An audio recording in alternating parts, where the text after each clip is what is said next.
We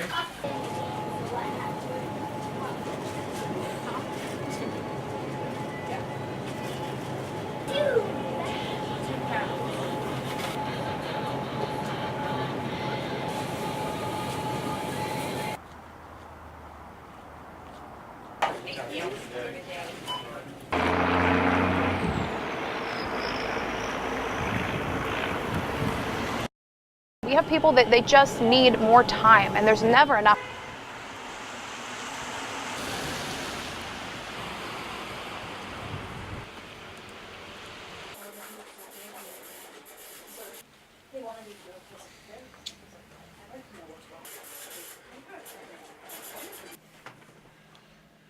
Yeah, because I think most people.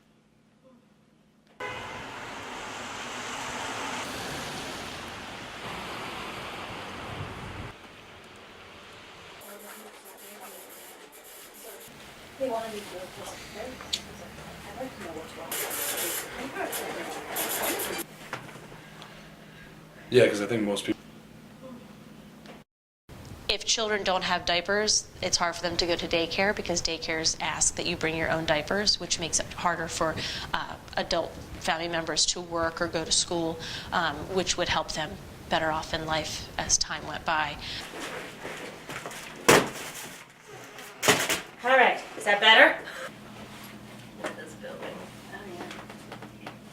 I want to be good because I'd like to know what's wrong. Okay. What am I going to do later? So.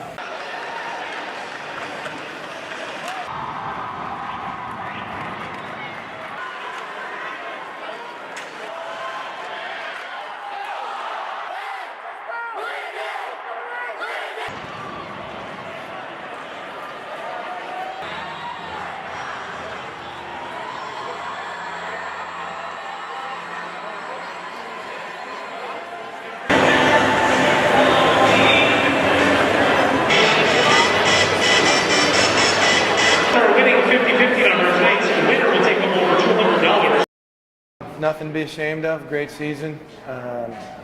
You know, not many teams in their high school career get to come here and play. And this team came from quite a divided team to a very well-gelled team.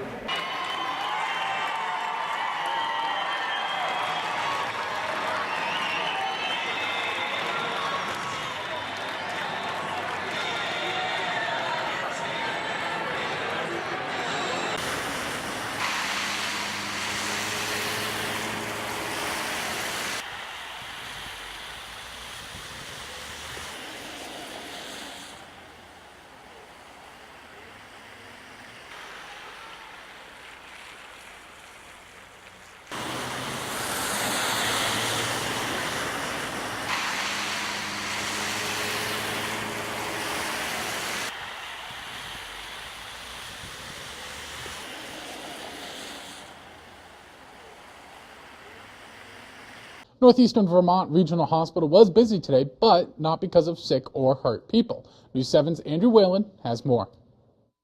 On the third Thursday of every month, the Vermont Food Shelf and their Veggie Van Go program make their way to NVRH to help some locals in need of food. So this is our 25th month of doing it. We hold it every month, third Thursday of every month from 10 to 11. People come down, we have whatever we have. It's always fresh produce. Every once in a while they'll bring something a little different. We've had eggs before, milk, sometimes we've had some crackers and cheese, that kind of stuff. But mostly fresh produce, and that's the whole idea. Fresh produce for people in need. You know, it's not your normal, canned goods and potato chips and all that. It's all fresh produce. This is the third year the program has been coming to NVRH, and they typically serve between 200 and 300 families per event. Families walk in, let the food bank know how many families they've come to pick up for, and let them pick their produce. We always do a demonstration, so we show them how to cook a lot of the produce that they'll get in a specific month, so they know they have some ideas of what to do with it. All the produce is completely free and does not require anyone to fill out forms or provide income qualifications. Pretty much if you think you could use a little help with adding some healthy food to your food menus, then come on down. Andrew Whalen, News 7, St. Johnsbury. The next visit to NVRH will be March 15th.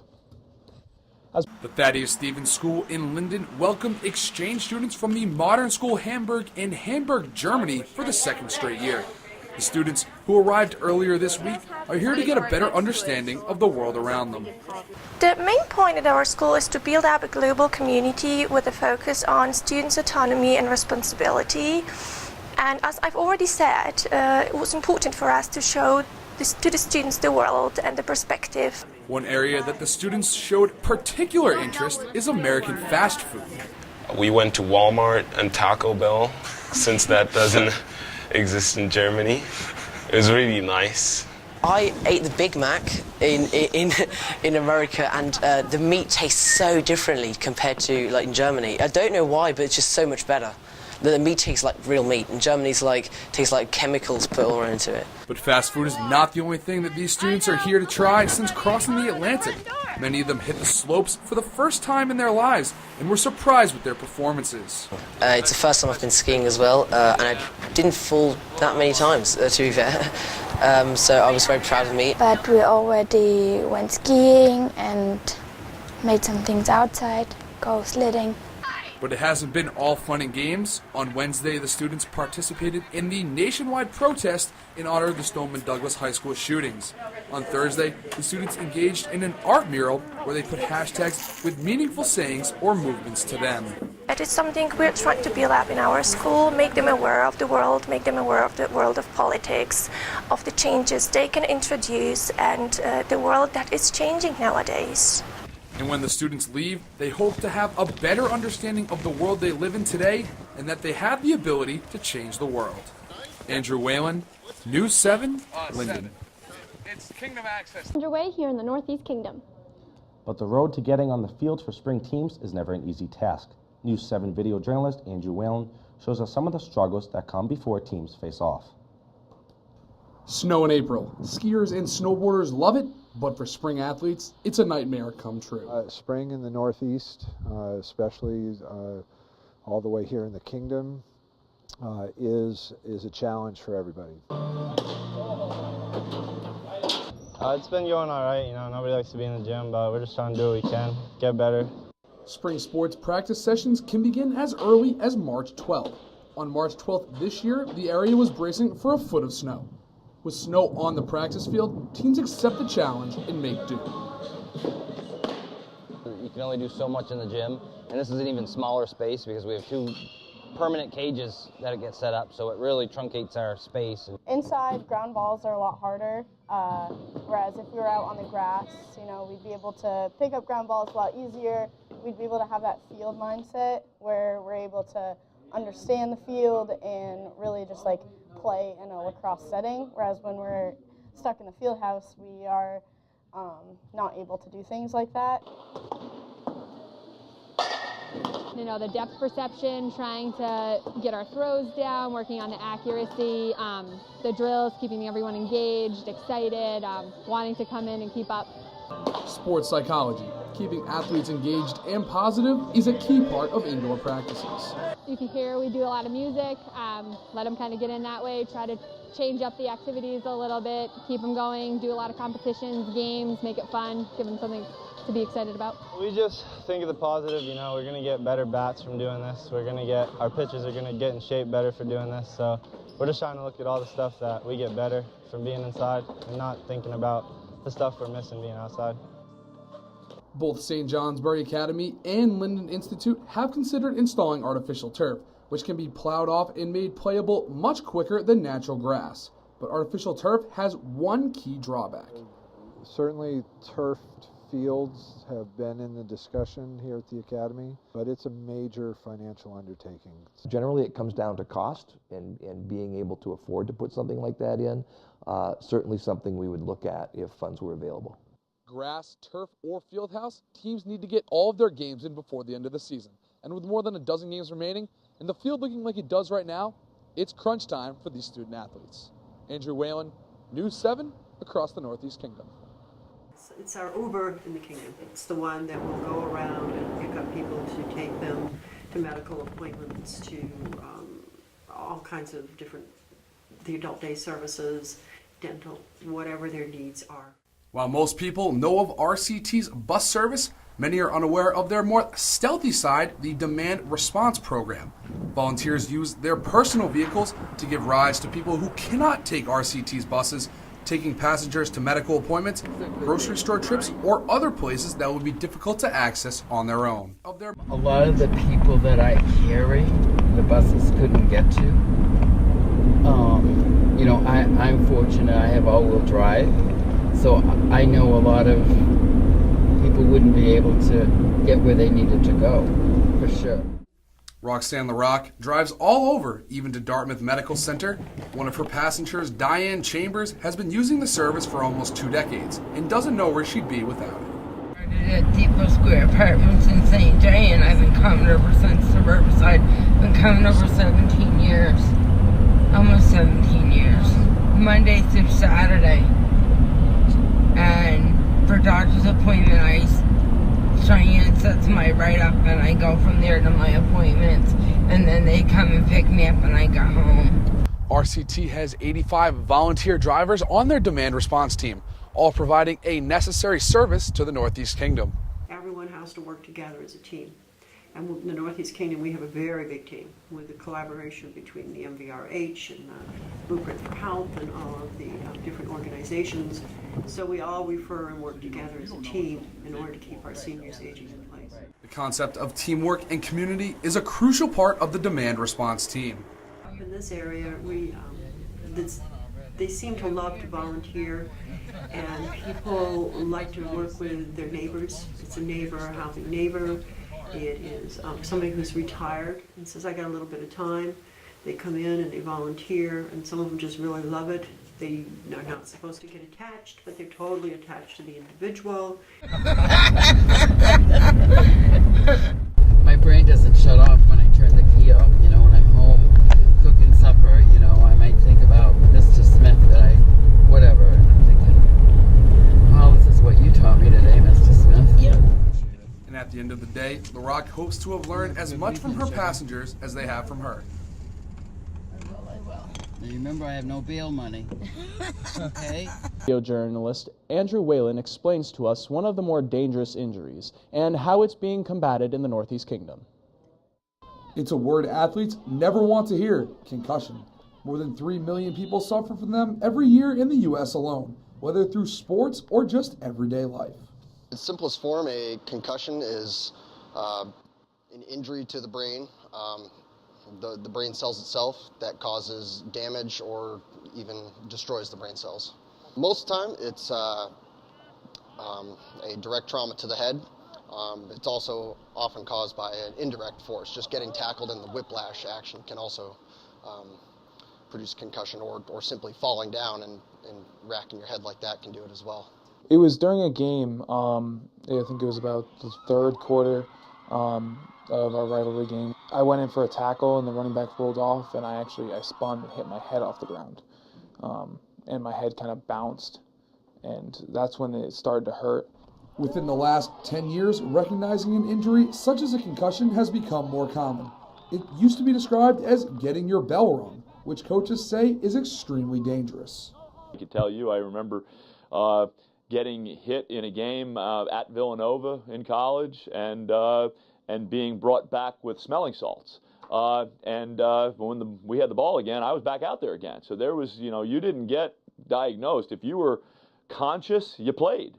And on the extreme end, there can be loss of consciousness, impaired blood flow to the brain, increased pressure within the skull, permanent cell death, and even death. But now it's taken more serious. The state of Vermont even passed the law in 2013 requiring schools to have a concussion action plan. And those who work with athletes use caution to determine the legitimacy of these injuries. You don't make a decision. You don't tell a kid, I think you're okay, go back in, or I think you should come out. You direct them immediately to the athletic trainer. Unfortunately, we've got a phenomenal one, and the athletic trainer makes the decision. If he says that he's out for 2 weeks, he's out for 2 weeks. If he says he's out for 1 week, he's out for 1 week. In football, teams are using a tackling technique borrowed from rugby and the Seattle Seahawks, which offers more protection to the head. They have to form tackle, they have to tackle low and take their head out of the play so they don't get injured. So we've started doing that, working on tackling low, wrapping safely, keeping our heads up and out of the way so that when we make a hit, we're not putting ourselves in danger. And then also knowledge on how to tackle and hit in collision sports, properly fitting headgear. And that's a lot of it, just being aware. Despite precautions and new techniques, concussions still happen, just like with Nicholas. Coach Alercio says some parents are becoming scared to sign kids up for contact sports because they fear their child might get a concussion. I'd say to any parent that's deciding whether to play or not play, I would tell you, I don't believe football, if taught correctly, is all that dangerous relative to other sports, wrestling, soccer, hockey, rugby. The sport can be made a lot safer. I don't think you're in any more risk of playing football than any other sport if coaches are responsible.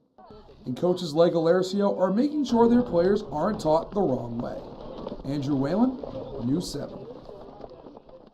Alercio also added that he finds both NFL football and football at the youngest ages to be unsafe. He said young kids need to develop muscles to stabilize themselves and their necks before putting on the pads. An LI student shows her passion for competitive shooting. News 7's photojournalist Brendan Wall. You may see this vehicle driving all around the Northeast Kingdom, but what may surprise you is how many people it actually impacts. The Bookmobile is a mobile library. It carries about 3,000 books.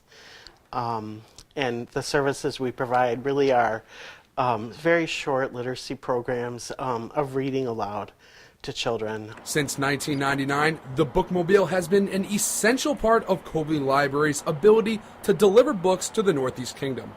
What started as a renovated plumber's van has now evolved into a specifically designed vehicle to fit the library's needs. The vehicle may carry 3,000 books, but it has plenty of room for children to sit and listen to stories. It's almost like a little field trip every Friday. It's the experience of being able to come out of the classroom and extend our space and be able to be excited about learning, not just in our room, but to be able to bring that outside and to bring that love to other classrooms as well, because the other kids go on it too. Kids love having us read to them. They're very engaged while we're reading to them, answering our questions, and all different age groups that we read to. It's a lot of fun. Even more important than getting the kids out of the classroom is engaging them. Not all children are read aloud to, and the children that are read aloud to advance more rapidly with their word development, their listening skills, all the pre-reading emergent skills that they need to learn to read. So the importance I think that the Bookmobile gives us is the fact that it builds those very important foundational early literacy skills. And maybe even more so, the love of books. In our technology world of e-books and iPads and things like that, there's nothing better than just the turning of a page and just being able to have those kids immerse themselves in literature and be able to have it at the tip of their fingertips. Many people wonder why the Bookmobile is needed. All you have to do is go to the library and check out books. But for some, it's not that easy. Not everybody has access to be able to, get in their car and go to a library. It can come right here to them. They can bring it home. They can be excited with their families and just share that love of books, love of reading, and pulling the words off the page is just brings tears to my eyes. The Bookmobile is run completely off grants, gifts, and donations, which has continued to fuel the program and bring books to around the Northeast Kingdom for the last 20 years. We're just grateful the community does come out and support it. And put books into youngsters' hands and stories into their minds. What do we say for the Bookmobile today? Andrew Whalen, News 7, Lindenville.